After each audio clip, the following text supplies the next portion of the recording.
vision for the project formed out of confusion about what art can do in this moment. I wanted words to greet people, to acknowledge their heartbreak, and also produce some meaningful pathway towards hope.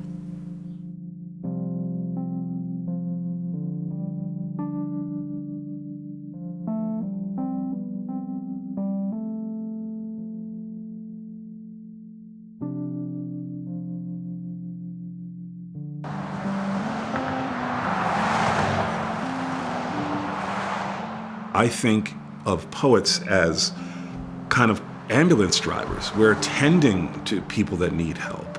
In this moment, it was critically important to find a way to give voice to human spirit, to hope, to humanity, to our shared heartbreak, our shared grief, and our shared purpose for a better life, for something better beyond this on the other side of it.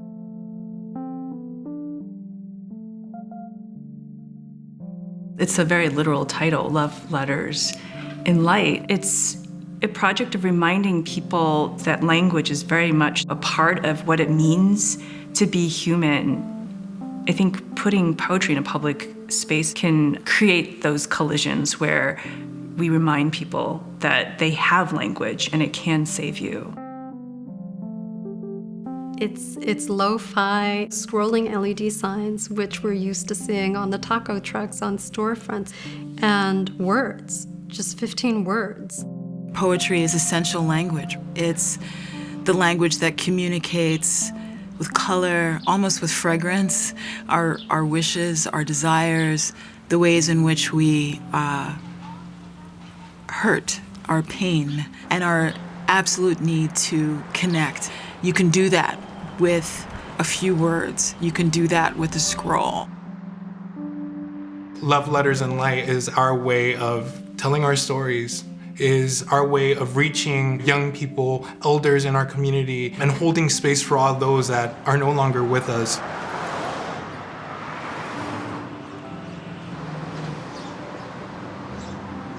We're used to saying things being sold to us or told to us, but never in conversation with us. And this is. Also, to see my words in both of my languages, they don't always get to exist that way. It feels very tender, very special. It's not trying to tell you to buy something that you don't need. It's not associated with capitalism. It is there to do what language is meant to do. I think poetry is the language of the heart. I think poetry is the heart of literature. And so it's so appropriate to have this centered at the library.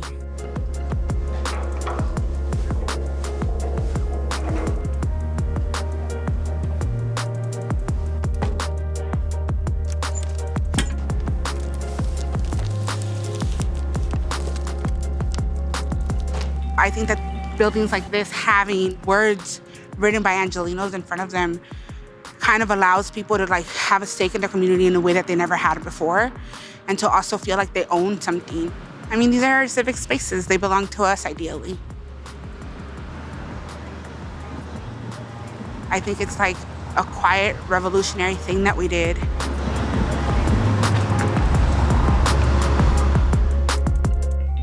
As undocumented peoples, my mom always instilled into me to be invisible, to be small, to not be seen, because it would probably be our life, you know?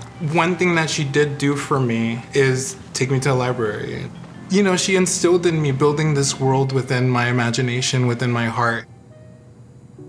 As a trans and non-binary person, as someone who was formerly undocumented, words have always been my way of documenting that we exist.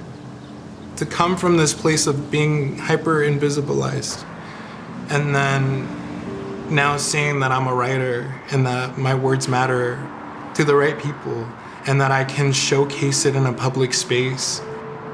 I think the shock is why me? And then it's well, why not me? Which means, why not everyone else?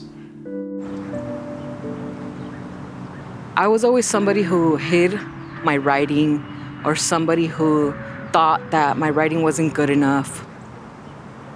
I came here to see my poem with my 2 children.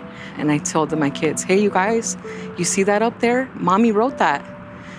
And to me, to see their little faces light up like that, that was big for me. That was everything.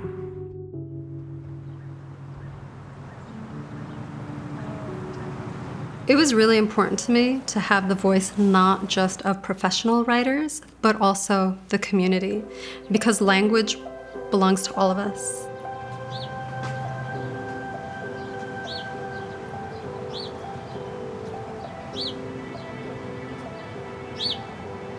I didn't know when I set the open call if we were going to receive 20, 30, 200. I had no idea.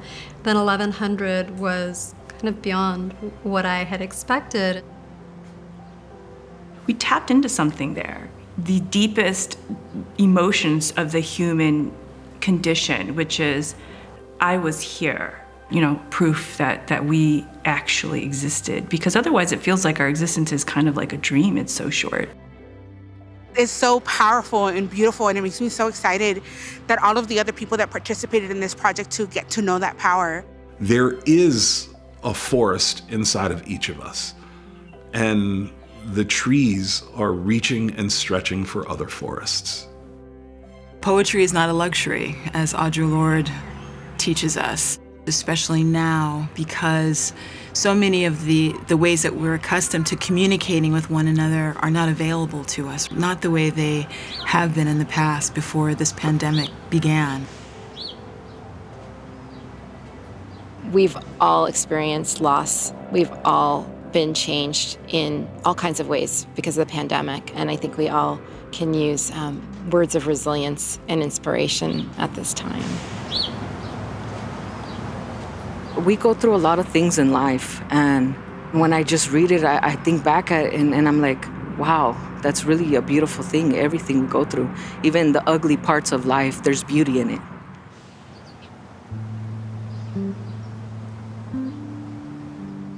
How do you process the deaths of hundreds of thousands of people? More Americans died in the last year than in essentially every war America has been involved with combined.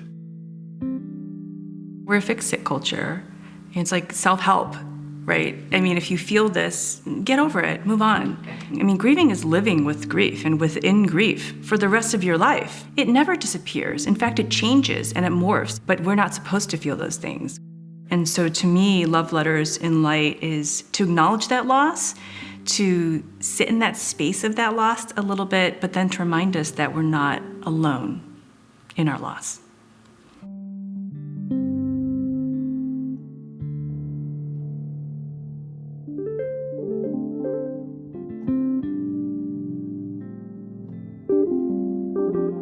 Layla, our curator, was very clear in that she wanted us to be brave with the poems that we submitted. She wanted to challenge the library. She wanted to challenge us as well. It wasn't just about safe poems, it was about authentic poems.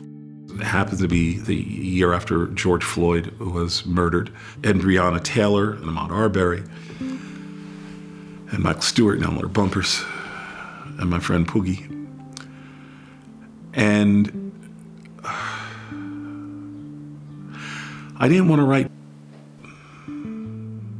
I wanted the work to be strong enough to carry us all, the living and the dead, because they're still here with us.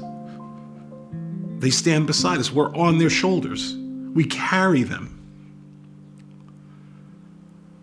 And the challenge was to create work that was meaningful for everyone.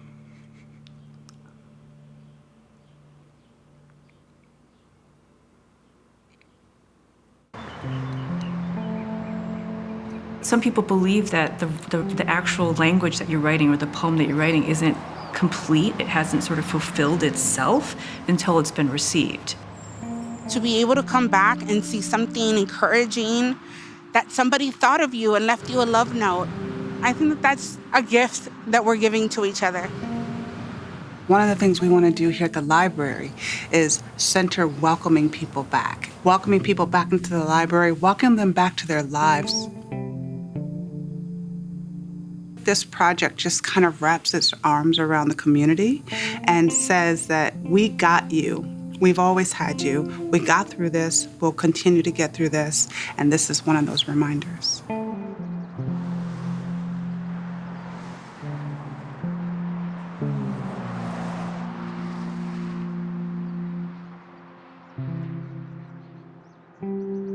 I wanted to essentially give them permission to feel in a public space. I just hope they feel the love and they feel peaceful and they feel seen and held. I hope that there are ways that this project can live on. I hope that people will remember those messages as a bright spot during a very scary, sad time. It takes a lot of work to create the world and the future that we deserve, but I do feel like this project has successfully occupied that space.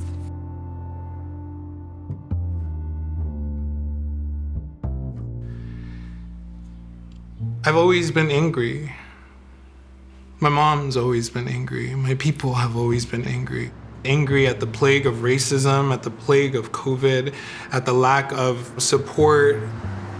I have a poem that I submitted for Love Letters in Light. Let my anger turn into a dozen doves. And I know my anger is such an important fuel for everything that I've done, and it's valid, but if for a second my anger could turn into a dozen doves, I would sleep real good tonight.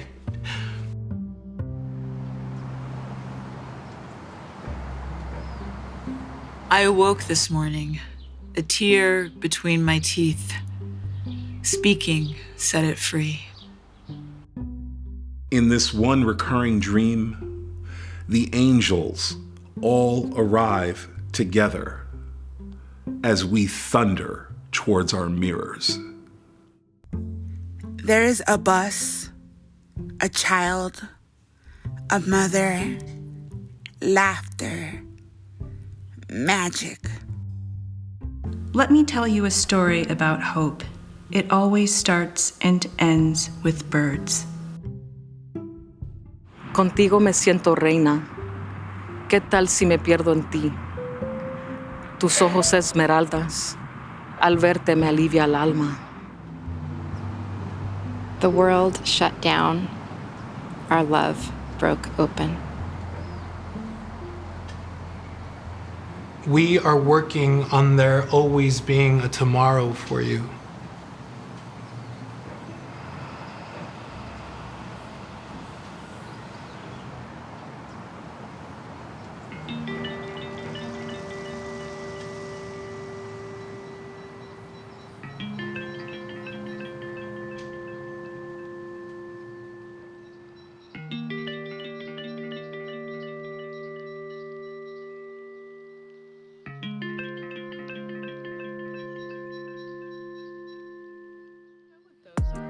I'm glad you asked.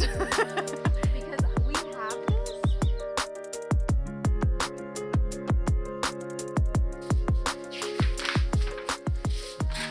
Some of these poems are okay.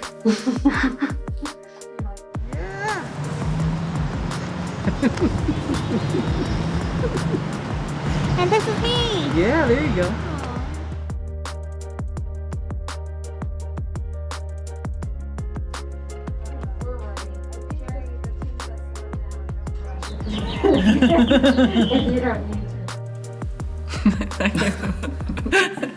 Oh, I can't stop laughing.